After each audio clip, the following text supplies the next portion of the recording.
If you grew up in the early 2000s, especially around the 2010 era of peak toy YouTube, you would be familiar with toy hunts, toy collection, and unboxing videos, especially blind bags and blind boxes, like LPS, My Little Pony, Legos, Funko Mystery Minis, etc.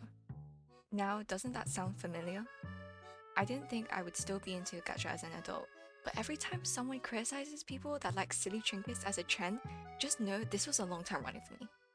In the rise of cute trinket collectibles popularized on social media, you have probably come across Popmart, whether someone you know owns a trinket, or you've seen the absolute madness of this addiction. Look at this beautiful set. Guys, stop asking for Labubus, there's no more Labubus! Anyways, dropping it in 5, 4, 3. Guys, you're just too slow! You guys are too slow! Popmart is a company founded in China in 2010 by Wang Ning. It started as a small store focused on figurines inspired by Gachapon. With the success of Molly, Popmart has collaborated with various artists to create collectible designer blind box figures, with over 500 stores and vending machines open worldwide. Other popular figures also include Hirono, Skull Panda, Demu, Molly, the Monsters, and Peach Riot.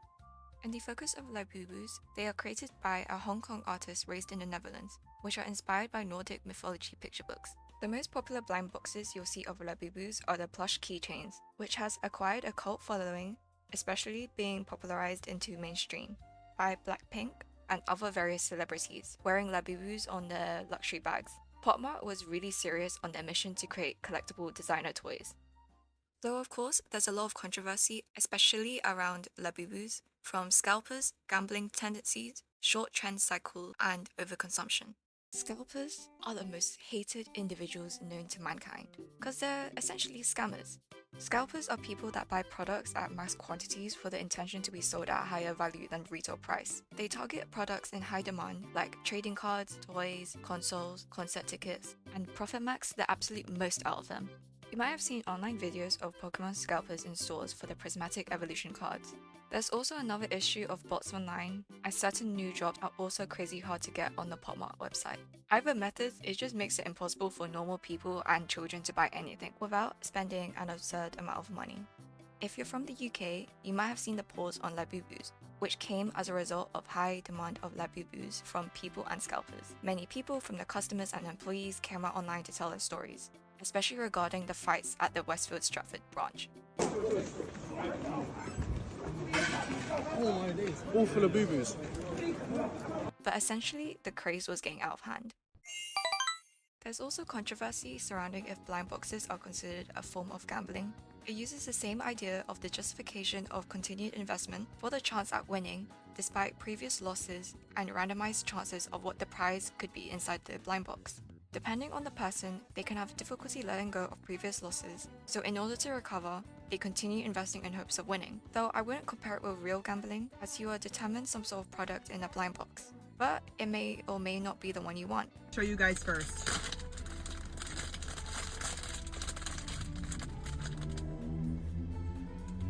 But it's okay, what are the odds that I get the same one twice, right?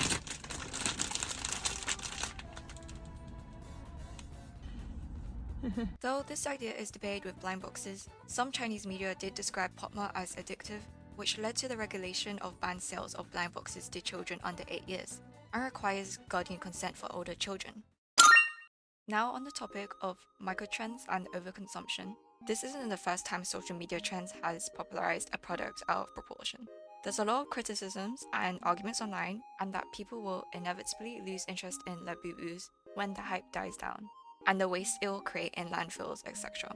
Which are all pretty valid arguments, since popularity and scalpers are driving up demand, making unnecessary production. But same arguments can also be said for Funko and other pop culture figures, since Funko Pop's previously shown the huge amount of waste it produces.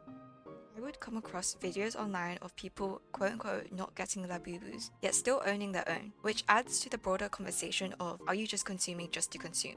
Now, this doesn't mean that people can't casually collect trinkets, and I am in no way trying to police people's collection. But I want to encourage the discussion of being more intentional with what we collect and curate rather than feeding into FOMO culture that social media, especially TikTok and influencer culture, perpetuates. Especially collecting as a hobby, there's differences between compulsive spending for trends and curation for personal taste. In the defense of Labubus, I've never been so seen in a toy. These are ugly little gremlins, and I feel like that's their main appeal. Now, I personally like Labubus, and people may not have deeped the appeal, but the plainness of a keychain allows the customization to go absolutely crazy. Like, tell me if you've ever seen someone tattoo a toy, which I think it just adds more to the personalized appeal to a Labubu, especially customizing your bag charms even further. Despite my love for Popmart trinkets, I actually don't collect that much blind boxes, mainly because I'm broke, but I am as much of a collector. I feel like I've been in the collecting space for a long time, especially for anime. I'm quite intentional with my collection, with specific series I like and other figures like Nendroids of my favorite characters. Though I do have this Labubu that I got as a gift, and I wouldn't mind if Popmart wants to send me some Labubus to customize. But even besides this, I think people tend to forget that behind these toys are artists behind all the work, which sets apart from pre-existing IPs for toys. Though Popmart are commercialized products at the end of the day, in the defense of trinket collectors, these figures are still artist goods, and art is a luxury. Labubu alternatives. Now, this isn't me saying let's go popularize another trinket for everybody to get miserable from scalpers, but offer alternatives to diversify people's collections to what resonates best with them. Popmart also has Skull Panda that does plush keychains. Since I collect a lot of anime merch, I wanted to look at the anime plush keychains. From Popmart's Xiaohongshu page, they've shown Haiku plush keychains. There's also other Chinese companies like Top Toy and Iki that sells Naruto and JJK plush keychains. You might be familiar with the other keychains like Winnie the Pooh that Top Toy also sells. So far, the Winnie the Pooh keychains have been sold in Miniso. So even though these plush keychains seem to be China exclusive as of now, there is a likely possibility they can bring to the global market, and hopefully bring out more variety of anime merch. But even besides anime, there's other really cute plush keychains. Also, if you live nearby or you frequently go to cons, there's most likely an artist alley. When I last went to MCM, I saw this really cute alien cat plush. So also consider independent artists making plushies as well. Also a sneak peek on my own plush keychain I'm trying to make, which will be recorded in another video. But on a closing note, scalpers will only find value in products if people actually buy from them, so just don't buy from them. Once people stop buying, it'll just devalue the products, and there wouldn't be so much of a demand, especially at 9 AM in the morning. And it won't sell out as fast.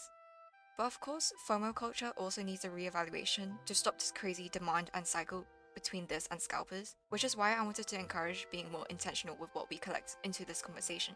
But let me know about your thoughts in the comment section. On a closing note, if you enjoyed the video, please like and share. It would mean so much to the channel. Also, I'm a blind box plush this episode. Like, my frontal lobe just opened one day, and then I saw the light, and then I just saw the look of disgust on this person's face, and then they said, ugh, duplicate. And then I was like, oh, is this my life as a plush now?